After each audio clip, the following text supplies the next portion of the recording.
Okay, no, I did not leave my garage door open all night. I simply wanted to do this filming in the daytime so we could have adequate lighting to show off the car, and to also change into some shorts, and it was much needed because of how humid it is today. Thanks, Arizona. But I digress. Welcome back to the channel if you're returning. If this is your first time, my name is Mac, and this is my garage.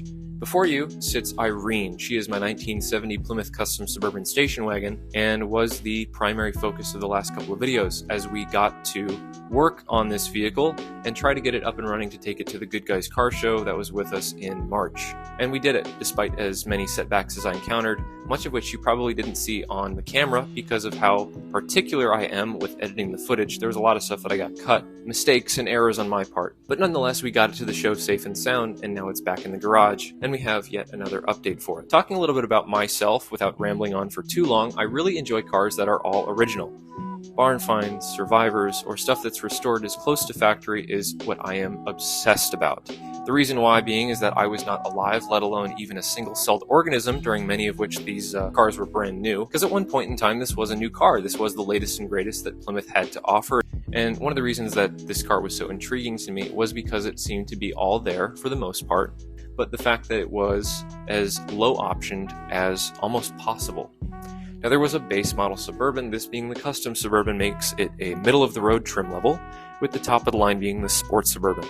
This does not have hidden headlights. This has the base model motor for the Custom Suburban, which was a 318 two-barrel, which for many people is laughable. For me, I don't mind and I don't care. This does not have third-row seating, this does not have AC, power windows, power anything, no power brakes and no power steering. You really have to wrench the steering wheel when turning it. But that was one of the reasons what kind of led me to really grab after this car, aside from it being my favorite year station wagon that they ever made. This shouldn't have survived the last 54 years, but yet somehow this thing is still going. And so one of the biggest grievances that I had with it at the time was the gas gauge didn't work, and I couldn't figure out if it was a ground wire or maybe some issue with the electrical, and it was just one of those things that I just completely had fly right over my head. And it didn't have, looking underneath, an original gas tank. A different fuel cap, it doesn't sit in there right, it's using the factory straps to hold in the tank, but then it's not even sitting in there properly. It's got wood blocks to space it up and out, and it shifts around depending on where you turn. If you hit a bump, you can hear it jump up on the strap. It's got this fuel pump delete, there's a block off plate that's on the side of the timing chain cover. It has an electric pump, and it's right next to the tank. It's operated by the key. There's a stupidly long red electrical wire that goes through the frame that somebody wound around the brake lines hole that was cut into the firewall by a past botched AC system, and to an auxiliary port on the key. Depending on where you turn the key, it might not engage the fuel pump, so the car will just die immediately. So a whole bunch of stuff has to be changed. I'm going to do a mechanical fuel pump. We're going to put the factory old tank back in the car. I'm going to talk a little bit about how I got that, because it was a process in of itself, but thank God that we found it, and hopefully have fun along the way. That's the most important thing. Yeah, have fun. That sounds good. How original.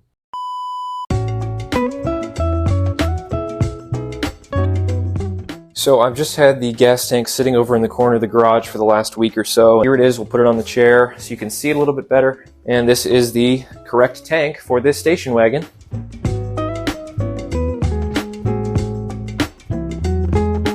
There's zero reproduction for this online. So what I had to do was I initially started with kind of a shotgun blast post that I had done on a couple online Mopar forums, one of which was for C-bodies only, with a photo of the car and a brief description about what I was looking for. About a month and a half goes by, it got some engagement, and some other people were recommending sites in which I could have a custom gas tank made, or one that might just fit in another location of the car. But I'm just so dead set on originality that I really wanted to try to find an original unit. And I also received some crucial information in the past from a gentleman that I had the privilege of speaking to at the Good Guys car show when we initially took the wagon back in March. A gentleman named Raul provided me with some part numbers for the different gas tanks from 69 and 70 and then 71 and on, and was telling me a little bit about how 71 and on gas tanks have a ECS emissions control system with extra vapor lines running to the tank.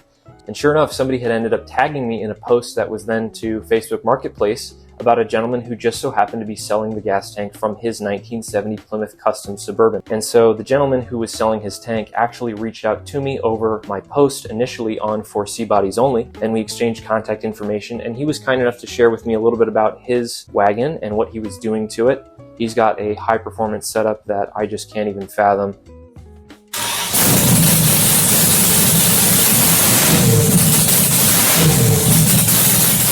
And he was removing the factory tank and kill two birds with one stone and put in a fuel cell where there was rust in his spare tire compartment in the back floor of the car. And so he didn't want to see the tank go to waste. Thank you to Mr. William Lantis out of Michigan, and thank you to Raul for providing me the part numbers to the gas tanks. Couldn't have done it without their help, as well as all the other people who helped out on all of the posts for Sea Bodies Only and other Mopar forums that I had reached out to. So we've got the tank propped up, conveniently being able to just stand by itself without any help, which is cool. But we're just going to do a dry run of taking the fuel sending unit out. I've already taken the lock collar off, so it should just twist right out. Came with this cool little part number tag. I don't know what this means, if it corresponds to the tank or the fuel sending unit or whatnot, but we're definitely going to keep this, clean it up a little bit. It's kind of just soot covered, and then we'll put it right back on the fuel line when we throw the tank in our car. Always cool to see stuff like that. Just undo this little lock collar here, and then the unit should come out. So we're already going to need a brand new gasket for the fuel sending unit, which is as hard as a rock. And would you look at that? Doesn't look too bad. Definitely going to need a new float. Just take it off the arm, but you can see it's got a dent in it.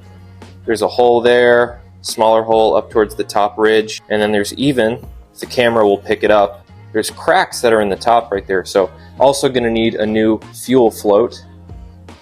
There is no mesh, there's no filter. It's just what looks to be like a golf tee that is stuck on the end of the sending unit. That's great. So we're going to need a new sock, a new fuel filter sending unit screen, and we're going to wire brush this whole thing using a Dremel tool that I have.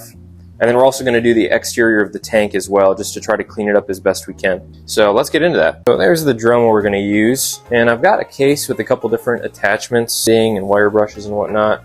But I think I'm just going to use this larger diameter. Maybe if I need to get to a tighter area, then I can pull out the smaller one.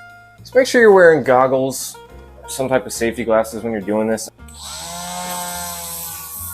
You have been warned.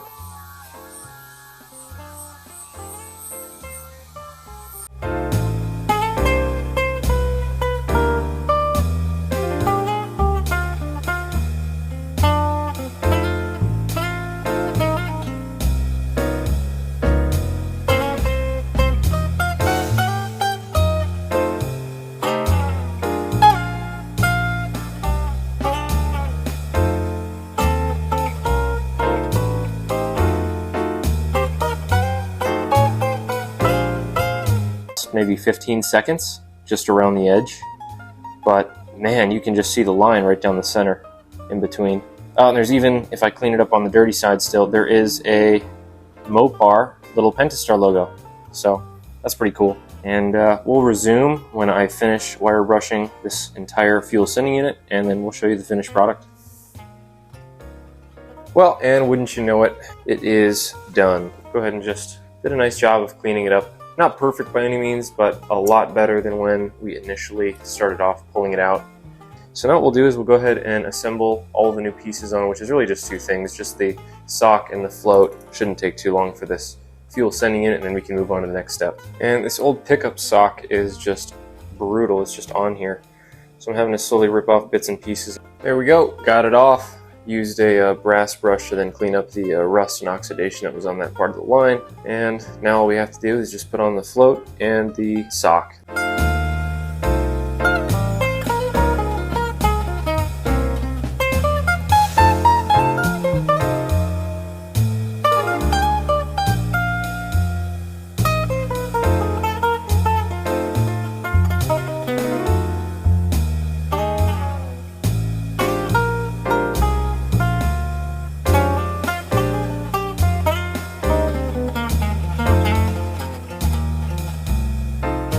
Now we can move on to just wire wheeling onto the gas tank itself, as well as the two straps that hold it.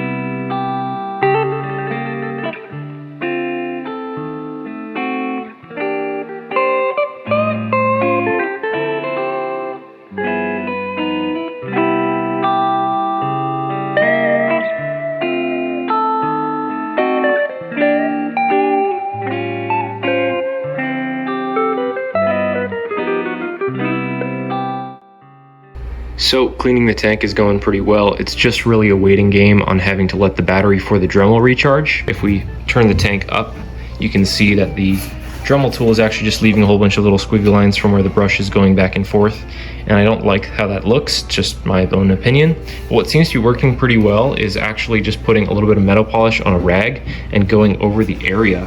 I've got this Flitz metal polish here that I'm using, just throwing it on a microfiber towel and then polishing the area afterwards. But I did this area, and although you can kind of still slightly see some lines from the Dremel tool, stepping back, it just looks like all the same sheen and just a cleaner gas tank. So that's what we're going for here, and it seems to be working just fine.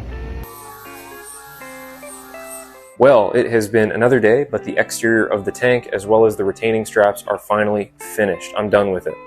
I'm really happy looking at the footage of the before and after of the tank, at just how good a job that the Dremel tool did to take off the surface oxidation and rust, being that this is the first time that I've used it. The only downside is just the time at which you have to wait then for the battery to recharge, because it only lasts for about, say, an hour or so. If I had a second battery for the Dremel tool, I would be golden, but I don't. So that was the biggest downfall and flaw of the Dremel tool. But that being said, we're not done. Before we can throw this in the car and get ready to take out the old tank so that this one can go in, we first have to clean the inside. I've got some chemical here, as well as I'm going to show you what the inside of the tank looks like, so we can also have a before and after of that process. Just so we can get an inside look at the tank before we proceed with cleaning it, I'm going to be using this here endoscope. This was gifted to me actually recently for my birthday from my dad. So as goofy as the footage looks, I've used this for a lot of things. I've used it to check out the rocker arm assembly inside the valve cover on my truck. I used it to check out the cylinder walls and piston head in the wagon. And I hate to admit it, but I've probably used it more often than not to actually find a bolt that I've dropped back behind the motor or some other hard to reach place. It's got little LEDs on the front so you can actually see what you're looking at, and I'm probably gonna have to turn this away because it's kind of blinding, but we're just gonna move on to showing you the inside of the tank. We're actually gonna go in through the gas cap rather than the side where the fuel sending unit goes in. I'm gonna do my best to try to stabilize this screen, and that way you guys can see the inside of the tank, and we'll just send the camera down inside. There's the line that bisects the two pieces of the tank. Put this down in further. You actually see that there's little piles that have formed up, and it's actually just orange loose rust when I was passing over to wire wheel and clean it, and it was probably just shaking off all of the surface rust that was loose on the inside of the walls. That should be easy to come out. And then the rest of the tank looks very, very clean. Doesn't look bad at all, but it just seems to be, if I turn the camera up to this upper portion here, this has got the brunt of the oxidation, is this top portion here. So it's definitely going to need a good soak. And we've got some chemical that we can put in here, and we can get to cleaning the inside of this tank before we throw it in the wagon. And that's all she wrote.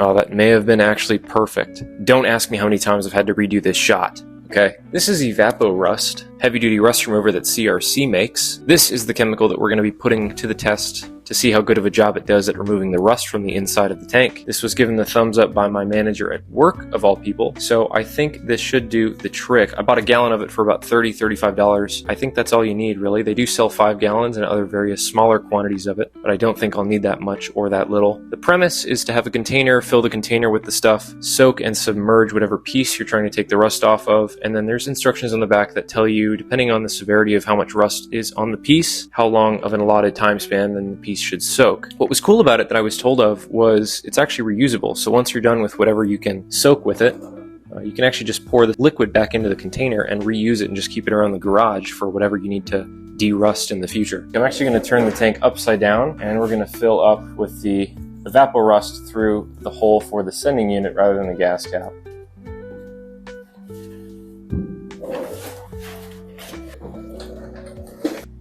Pour this Evapo Rust in the tank and let it sit overnight.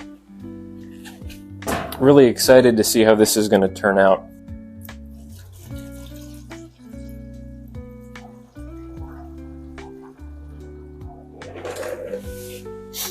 We've emptied the entirety of the gallon into the tank, and I'm just curious to see if it's actually going to work or not. Pull out the endoscope one last time and give you guys a view with the camera going down into the sending unit. And would you look at that? And there's a whole bunch of bubbles. So it's working. We're gonna let this sit overnight.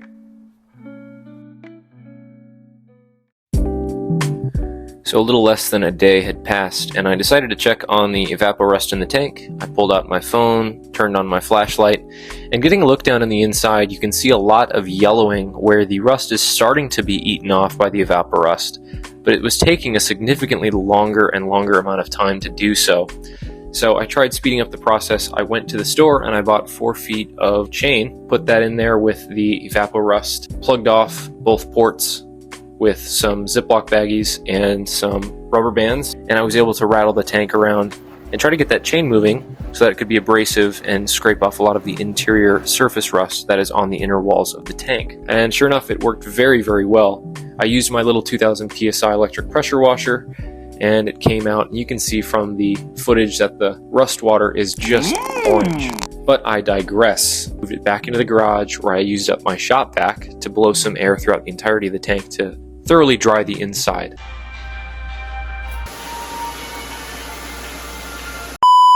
And we'll check out the inside of the tank and see the end result.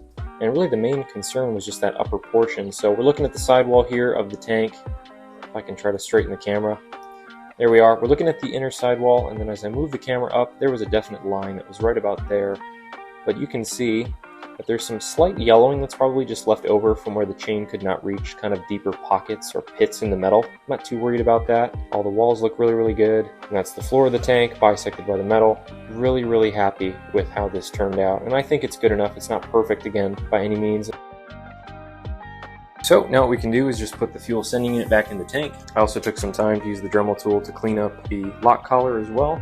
Looks pretty decent. Use some metal polish afterwards.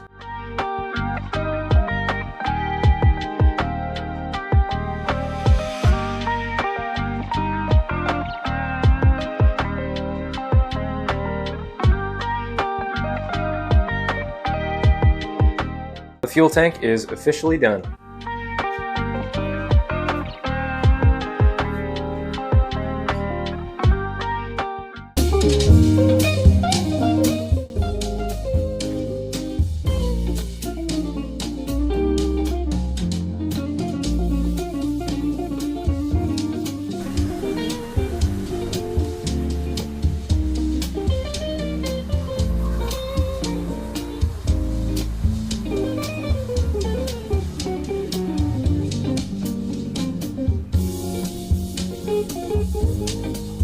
Yeah, it's really troublesome too when you got the hood open. What do you do?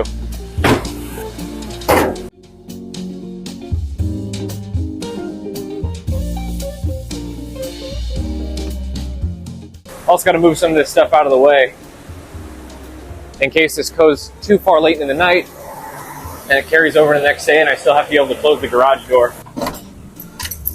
All right. So now that we're done positioning the wagon in place in the garage, that we've got ample room to work, I'm just going to use one of my jacks. Jack up both sides of the car, making sure to jack it up evenly on both sides. Chock the front tire so it doesn't roll into the wall. And we're going to see exactly how the process of taking this gas tank is going to go.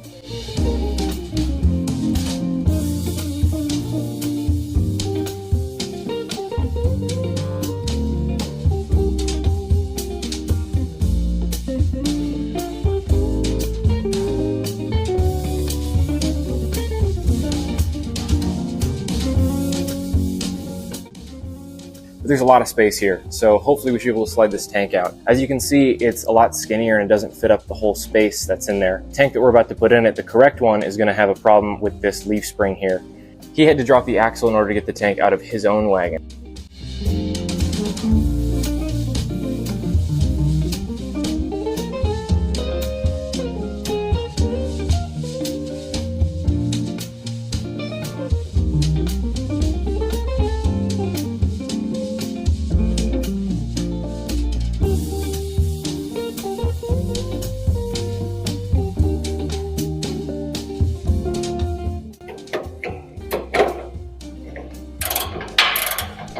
Oh, thank goodness, that's surprisingly easy. I was not expecting the strap to be that loose and the nut to be that loose, but that works out in my case. I should be able to just take this one strap off, move it slightly down and angle it back, because this filler neck, as you can see up in there, is actually welded.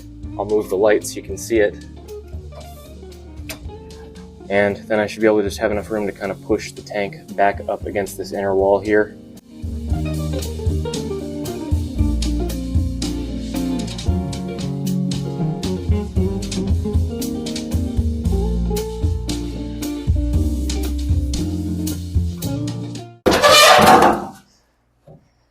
there it goes.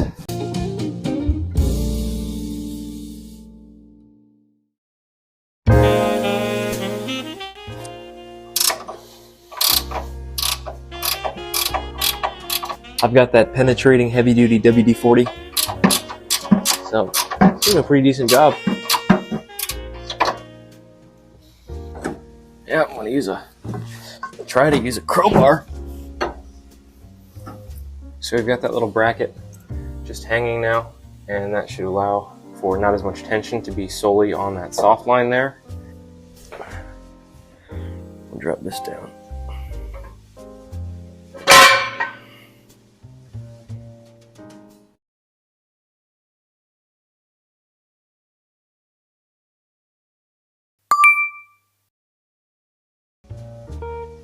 Alright, so fast forward to actually the next afternoon. Had to wait until I got off of work and for my dad to get off, and that way he could bring by with the wood blocks.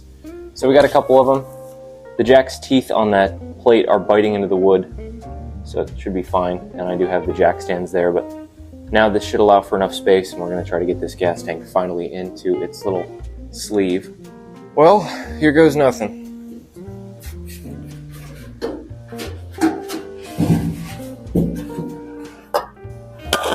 Move some of this stuff out of the way.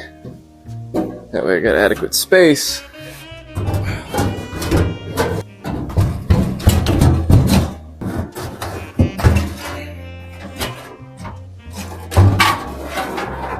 Okay.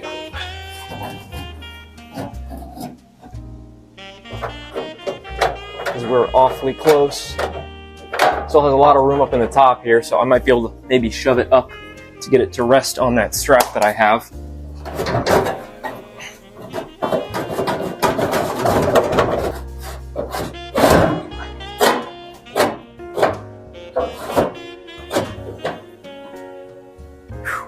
And there you go. And I just have to tie up the strap, but looking inside, see the gas caps right there. I just have to, again, go underneath. And now all we have to do is it's just a matter of getting that other strap in there to secure it horizontally. Put some tension on the strap by tightening this bolt here, grabbing up the threads and pulling this up towards the top. But there you are, it's in. You can see the undercoating that's on this tank actually kind of matches with what's on the car, albeit this is dusty and dirty. But now comes the fun part of just having to reassemble everything. Whew.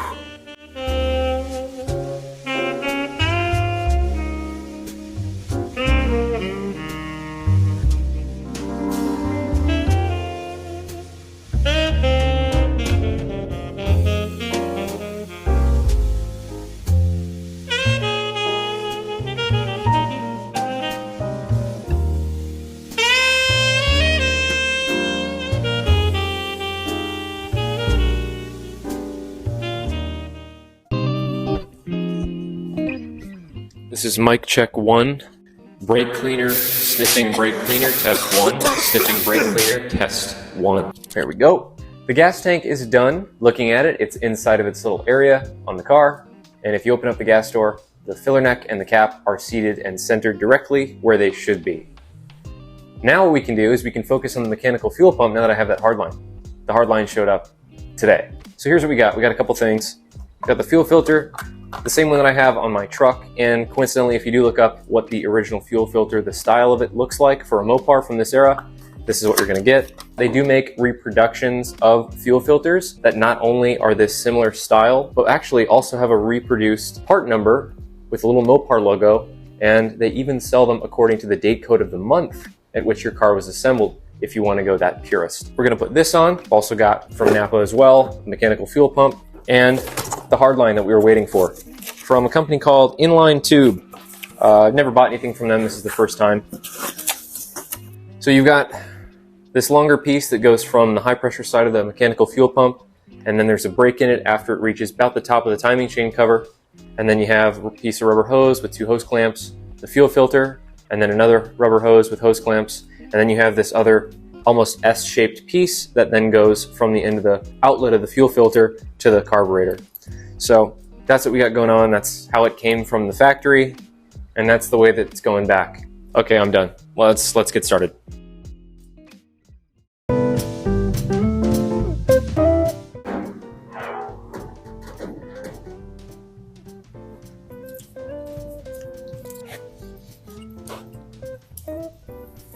Say goodbye.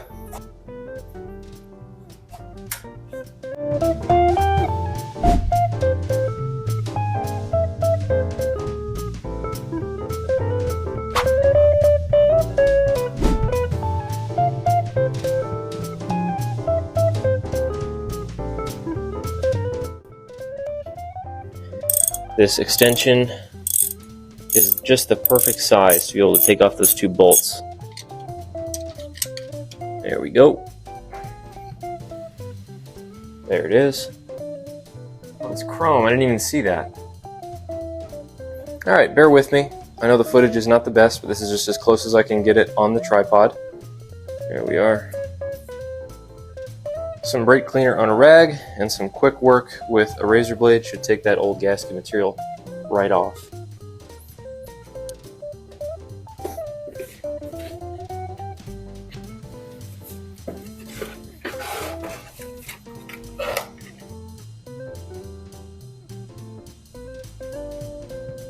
Also, in the box, I just put this in here, but I did buy some gasket maker that's high oil resistant.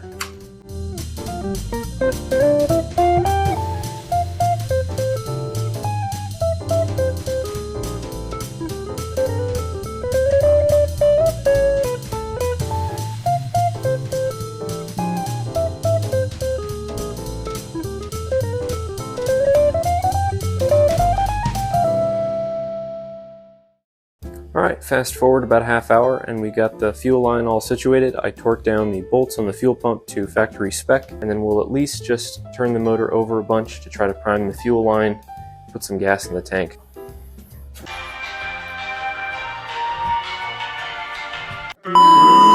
I've got the fuel line undone, and what I'm going to be doing is sitting in the driver's seat and turning the ignition over. So, here goes nothing. Also a good opportunity to check for any leaks.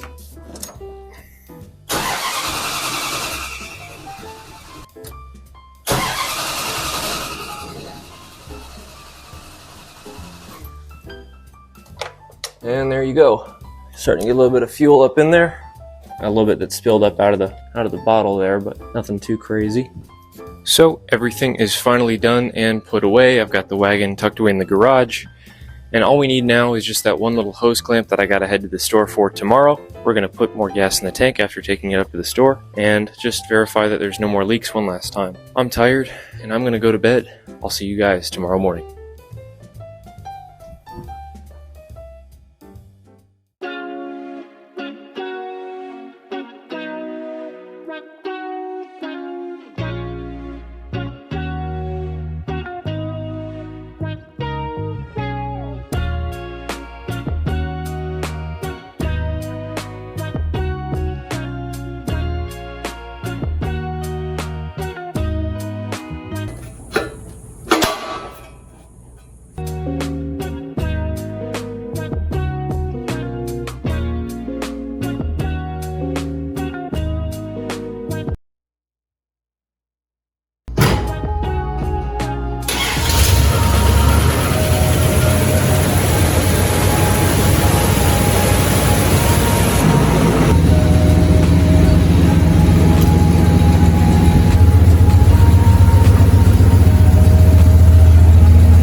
Okay, and so I may or may not have gotten bored and decided to just take apart the entirety of the gauge cluster so that I could clean up the lens and also repaint the speedometer needle, but there you have it.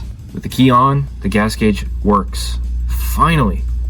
Now I just have to get the speedometer to work.